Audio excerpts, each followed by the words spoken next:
to the Renegade Yogi Podcast Experience. Join myself, Zorananda, and this episode's guest as we explore yoga in the modern world. Prepare yourself as we will experience yoga like never before.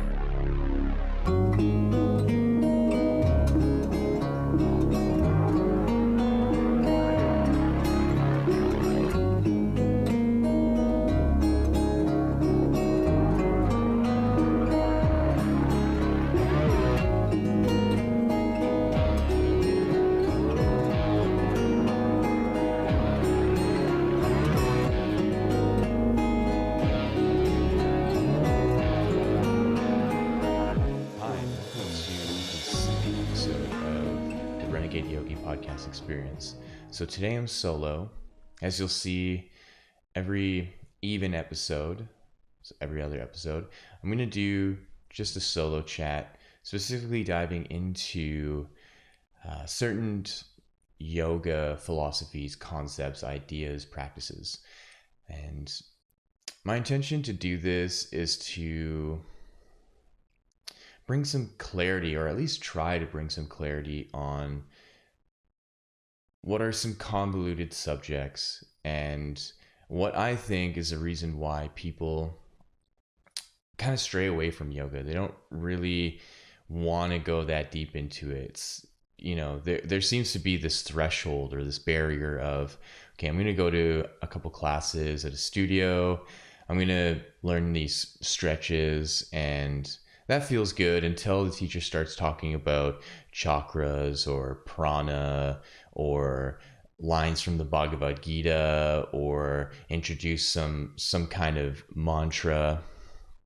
Then it just goes over the head, and it's understandable. I get it. When suddenly someone starts speaking in Sanskrit, that's a whole other language. You're literally being introduced to another language by someone who doesn't speak the language.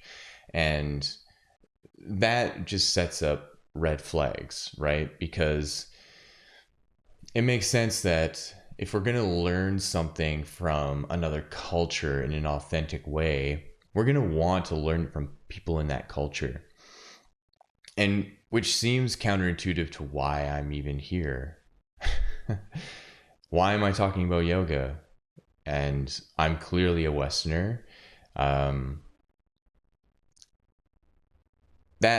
The answer to that is the passion that's built up around yoga for me has been life-changing.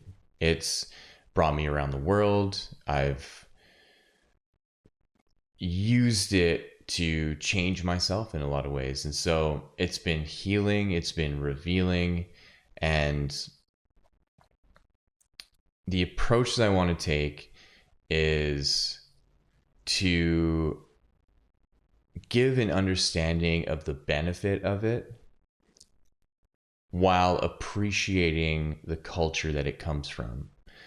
And you'll find and you'll see that in my story that I've done my best to represent that. And today, what I particularly want to go into is the misconceptions around yoga and why there is this sphere of kind of resentment towards it now. I feel that it really stems back to the way that it was brought to the West. People don't really know the story of yoga and how it came to the West. And if they do, they really only know it through BKS Iyengar, Pattabhi Jois, Bikram, the ones who really got sucked into the commercialization of it, the ones who gave into the Western vitriol of buying properties and cars and making as much money as you possibly can. As any of you who are yogis or who know about the yoga world and the controversies, even just the name Bikram itself can be triggering to people. And so in my conquest and journey in really understanding yoga is, rather than getting into that side of the history and getting into those practices, I looked at who were the actual pioneers of bringing yoga to the West. And those two individuals are Swami Vivekananda, who came to Boston in the later 1800s, only stayed for about 6 years. He was a representative of Raja Yoga, and he was representative of his teacher, Paramahansa Ramakrishna, who was a devout Kali worshiper.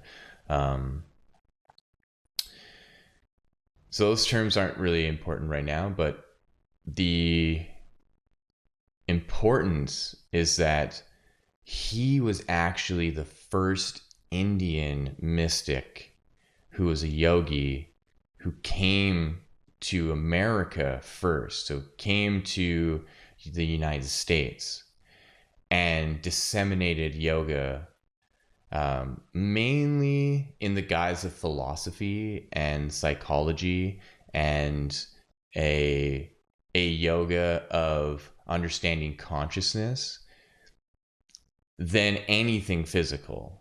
It was purely a psychological understanding of the nature of consciousness in man, because at that time you had someone like Ralph Waldo Emerson, William James, who were these kind of radical thinkers of around that time, late 1800s.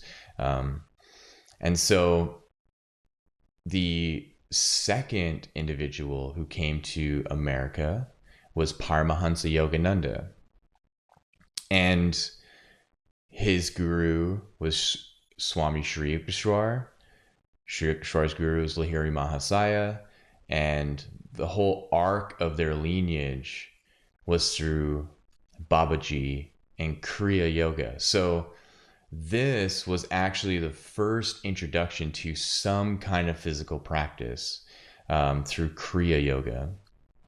However, their emphasis was on uniting Hinduism and Christianity in America by seeing the actual parallels in philosophies from the Vedas and from the New Testament. And so Paramahansa Yogananda came in with this angle of, we're no different. We're really the same, and we follow the same principles, really. And here's a physical yoga practice with breathing techniques and just several postures, nothing too complicated. And here are some breathing techniques and some meditations to connect you to God and to connect you to Jesus, because that's where we go to. And he was really successful with this. In the 15 years that he was first in America, I might have gotten that wrong. So I think in his total time of being in America, which was from the early 1900s to around the 1940s, that he initiated over 100,000 people into Kriya Yoga through the Self-Realization Fellowship that he created. So the reason why I'm bringing that up is because I feel that's really the authentic origin point of yoga coming to the West. There's a whole other origin point, which I think is actually inauthentic. It comes from the occult. It comes from theosophical thinkers who were brought up in either Catholicism or Christianity and denounced it, left it, took on esoteric alchemical ideas and practices from the Kabbalah, and started performing magic. And that's a huge generalization. I know there's so much more to it. You can totally pick that apart and say, well, there's, all these other factors. However, people like Alice A. Bailey, Aleister Crowley, um, Charles Webster Leadbeater, Madame Blavatsky, there was this adoption of yogic principles into an occult kind of ritualistic manner where these people weren't at all actually yogis. That's the thing that really people need to understand, is that yes, they got their hands on some yogic knowledge, and they got their hands on some scriptures and some teachings, but for the most part, their time spent in India and actually with a master like Sri Yukteswar or Ramakrishna or even Vivekananda and Yogananda themselves was very little in all reality. You have to draw a comparison here that people like Ramakrishna, who took on a 12-year daily practice to get to enlightenment, or he'll just die, or he'll just kill himself. This is the kind of intensity that we're looking at, that most of the Western kind of occult theosophers, they didn't go to that degree in yoga. They looked at what was said, they looked at and they experienced some things with some sadhus, and then when they went back home, they picked apart what was relevant to them and how they can sell the work that they were presenting, and the magic and the occult and the ritual and the philosophy that they were presenting. And so in that, there's inherent misconception, because you're going to have people talking about a subject that's from their opinion, rather their direct experience from a regular daily practice that is refined and contains a set of asana, a set of pranayama, a set of visualization and mantra, yantras, and meditation. Where when you read a lot of these books, especially like Madame Blavatsky, I haven't read it, but it's like 1,200 pages or more, like I read Aleister Crowley's Libra 4. You go into the yoga part and it's like he's just reciting what he read. And I want to be careful here, because everyone does their best, right? At a time where, especially in the late 1800s, early 1900s, this kind of information was very scarce. So I can see the benefit in people just wanting to get the work out there. But I think now we're in a time where we can look back at all that and we can see more clearly which is authentic, which is misconstrued and is less authentic, and decide for ourselves how we can take on a yoga practice that is upheld by the light of the original forebears of it, rather than a misconstrued view of it from people who had very little experience in the practice and had self-deprecating motivations that were unforeseen at their time of getting into the information, but led to a somewhat of a terrible life for the most part for some of these kind of Western thinkers who were into the occult. And one great example of this misconception is from someone named Charles Webster Leadbeater. He wrote the first Western book about the chakras. And so if you got into the chakras, if you're really passionate about the chakras and you think you know quite a bit about it, chances are what you know about it is actually from this man and you don't even know it. The thing that's troubling about his book is that he was one of these men who was in the Catholic Church. He was, I don't know if I want to say he was a bishop or he was a clergyman. He was something of a kind of an upper rank, and met a woman who became his disciple because she could see these, like, clairvoyantly, these orbs of energy on people in their bodies. And he ended up leaving the church so he can start to investigate this. Understandable, new information, exciting, you know.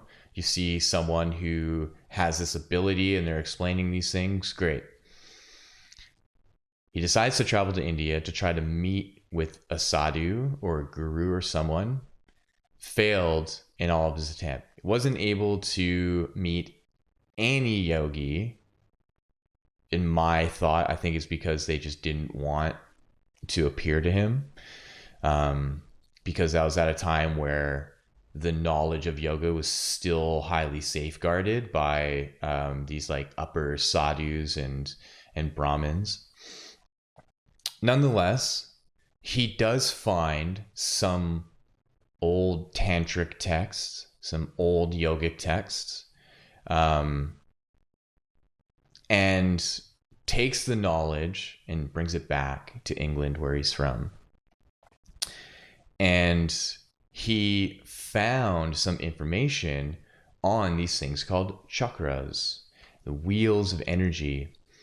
And what he was able to correlate is that the placement of the chakras in the texts from India and the number of petals on each wheel matched what his disciple was saying.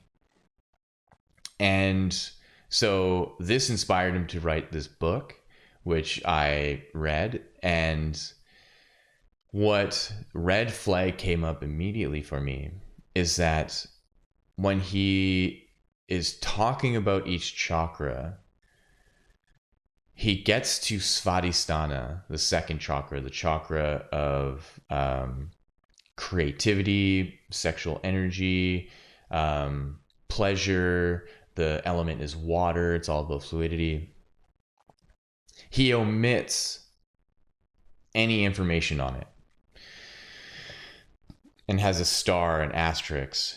And as in the footnote, it says, I have removed any information about this chakra because it's, in my opinion, the most dangerous chakra, as per the Egyptians in their description of what sexual energy can do.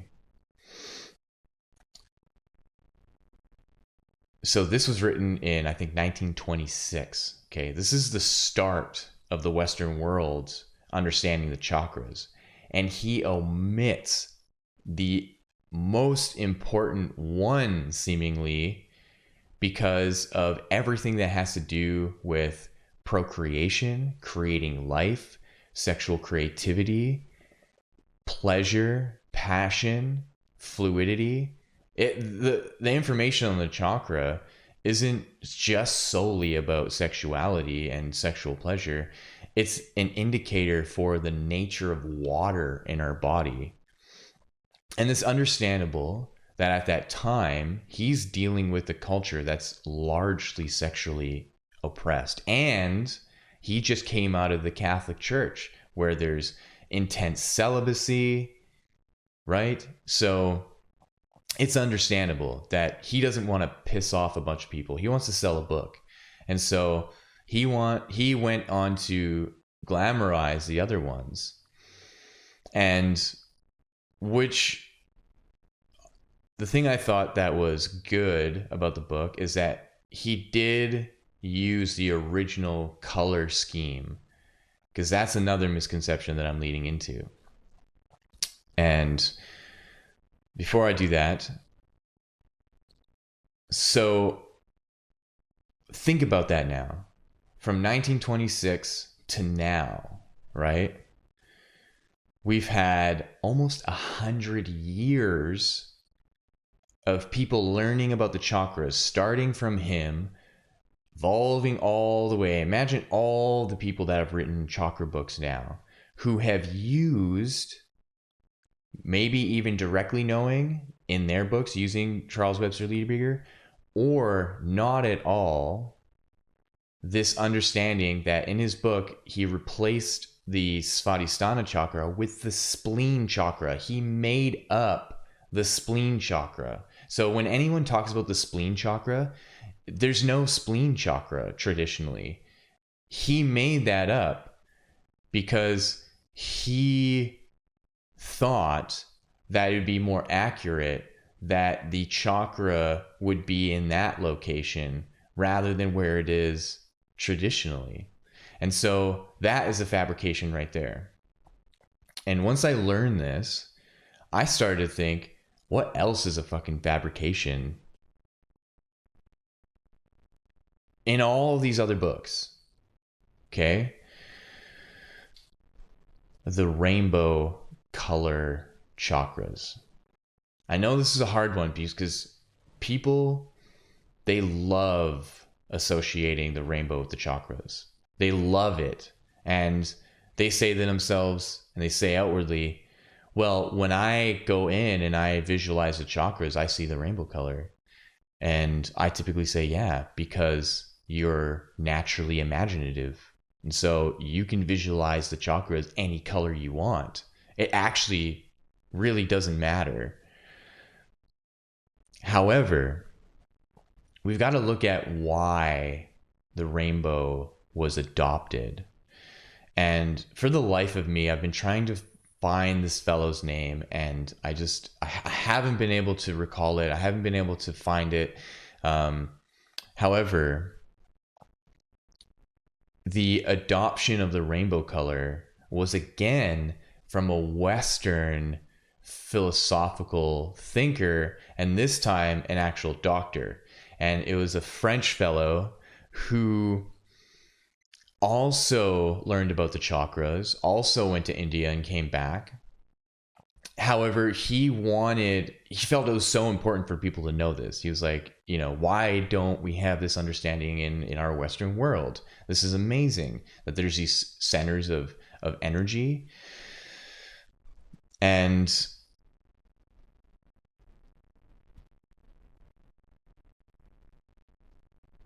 yeah, I'm just gonna keep going. Let's put it out.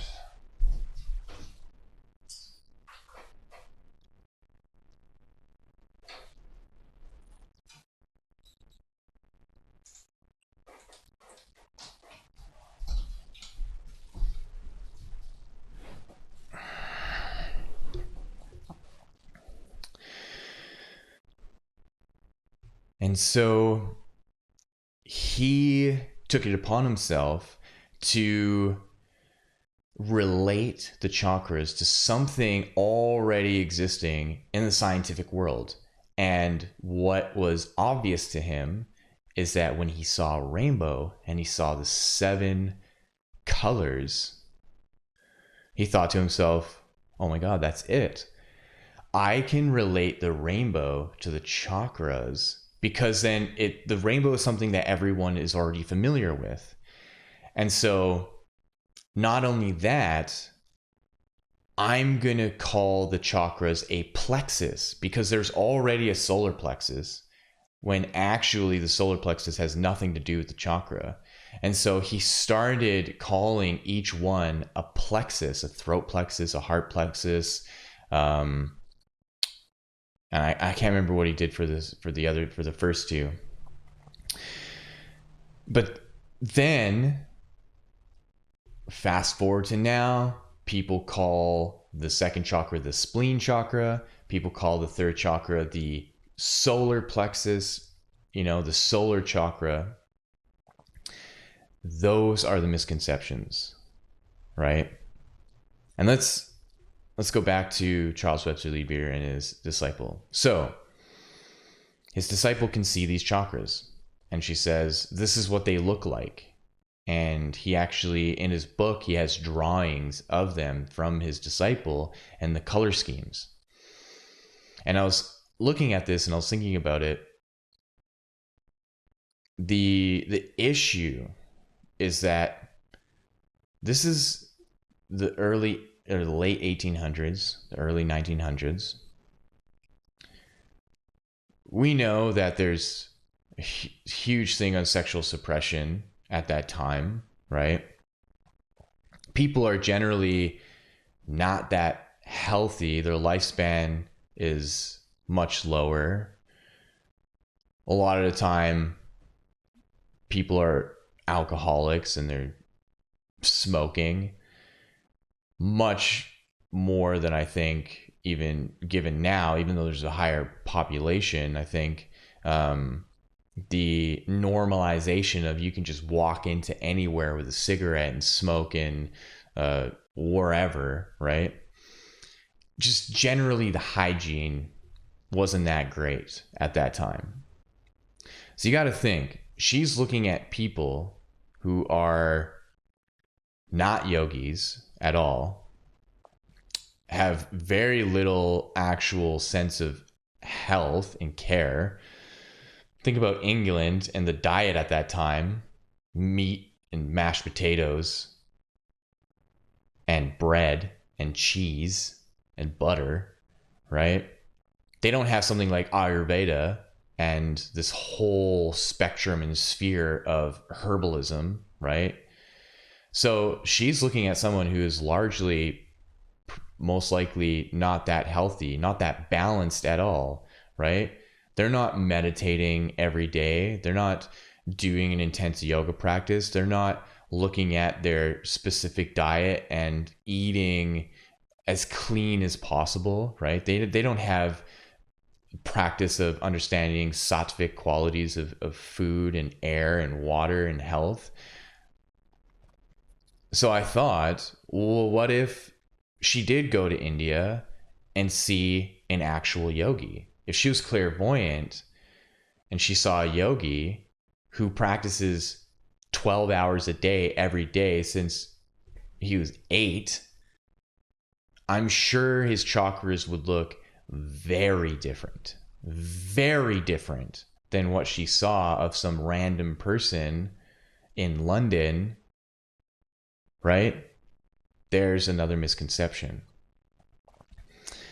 And so it's really important to look at these things and to question the material around these ideas and where it's coming from. And so luckily I had the opportunity to actually investigate this and find this information. And it's really helped me actually understand the chakras in a more holistic way, in a practical way, not in a way of like, oh, I'm looking in and I'm looking at my heart and I'm visualizing green. Oh, and it feels good. That's not good enough.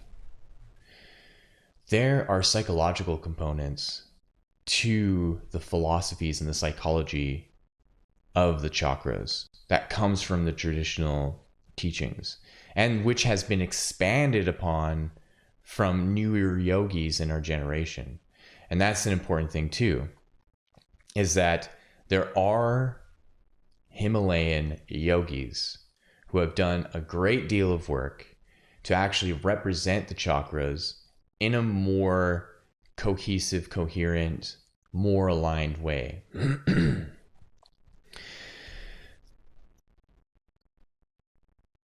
So what I want to do is focus on a chakra theme for my upcoming videos, where I'm actually going to go into each chakra individually. So I'm going to do a whole episode. Start with Muladhara, start with the root, come up to Svadhisthana for the second chakra, Manipura for the third chakra, Anahata for the fourth, the Vishuddhi or Vishuddha for the fifth, Ajna or Agnya for the 6, and Sahasrara.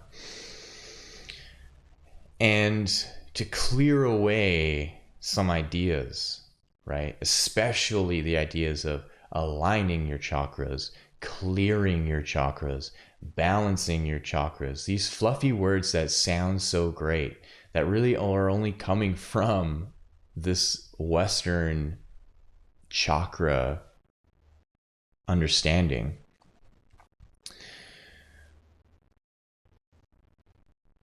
So to finish up here, I don't know everything. I'm still learning. I'm 12 years into my yoga practice and my life as a yoga teacher and meditation teacher. And there's many things that I'm still learning. And I know that even I'm privy to some misconception, because that seems to be the nature of the world that we're in.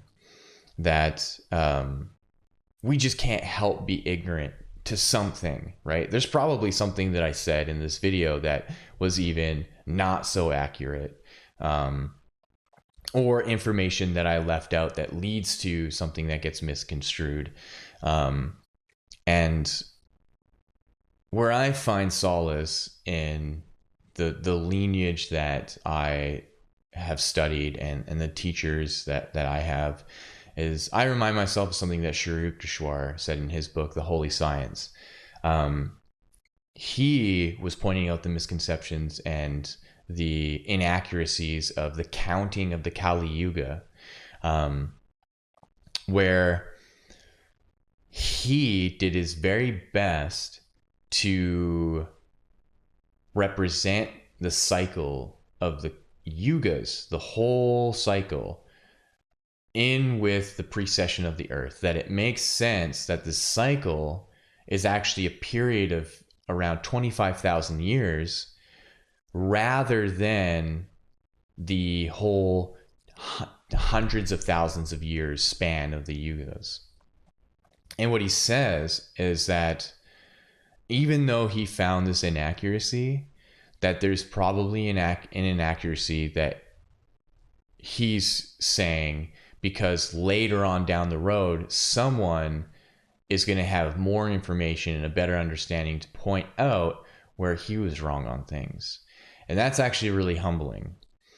And so I keep that in mind so that I can exercise being humble, and I can prepare myself for the changing of information and for the upcoming generations so that I can continue learning. And that's the biggest thing, is we really want to be okay with being wrong sometimes, right? And that way we can easily adapt and adjust. And understanding the chakras and understanding the psychology of each one is really going to help in going along with those adjustments. And we'll see that in some future videos. So thank you for sticking around and listening to this second episode of my very first podcast, the Renegade Yogi Podcast Experience. And what you can look forward to is not only conversations, not only little yoga rants like this and some educational information, is really the experience part, especially when I have guests on. I'm going to have not only yoga teachers, not only meditation teachers, I'm going to have artists and musicians and scientists and, you name it, people from all walks of life. And my intention is to relate how they live their life and what they do with yoga in some way that's not intrusive. However, it's complementary to what they already know, what their experiences are. Because my philosophy is that yoga is an addition to your life. It's not meant to take you away from anything. If you have a teacher that says, you need to leave your family, you need to leave your significant other, you need to quit your job, you need to come and live in my ashram full time, you need to be in service and in seva and do karma yoga, and no, that's a red flag immediately. Yoga is an addition. It's something you add to your life. You have a day job at an office, you're a construction worker, you're a marine biologist, whatever you are, you're a banker, whoever, whatever. Yoga comes into your life and you see how the changes that you're making from the outside, from the stretching, from the physical work, the strengthening, to the changes on the inside, to the balancing of your hormones, to the clarity of your mind, to the relaxation, to the non-triggering of your aggression, that suddenly you look at your job and you go, I can actually enjoy myself. I don't have to be so triggered all the time. And watch how more unfolds, right? As my teacher would say, Yoga Rishi Vishwaketu, things are happening. Let the things happen as an addition to your life. And hopefully all this talk about chakras and the upcoming chats about chakras can be a good addition to your life as well. That you can see when we talk about the chakras, we talk about, say, the root chakra, that you get a good sense of how you can apply that into your life without worrying about the misconceptions, right? So that's a big thing. So again, thank you for listening. Check out my first episode if you haven't. It's with my good friend Mark Steves from My Family Thinks I'm Crazy podcast. And check out the Wild Bloom Botanicals website from my dear fiance Alicia, as you've seen the ad in a couple ads in this episode. And check out my website, zorananda.com. You can find my book there. You can find my music there and some meditations. And reach out to me wherever you're listening or seeing this. If it's on YouTube, if it's on BitChute, if it's, you can find me on Instagram at yogi.zorananda. You can find me on Facebook at Yogi Zorananda. And looking forward to jumping in on the podcasting community and making more of these episodes. So again, thank you. Have a wonderful rest of your day and enjoy.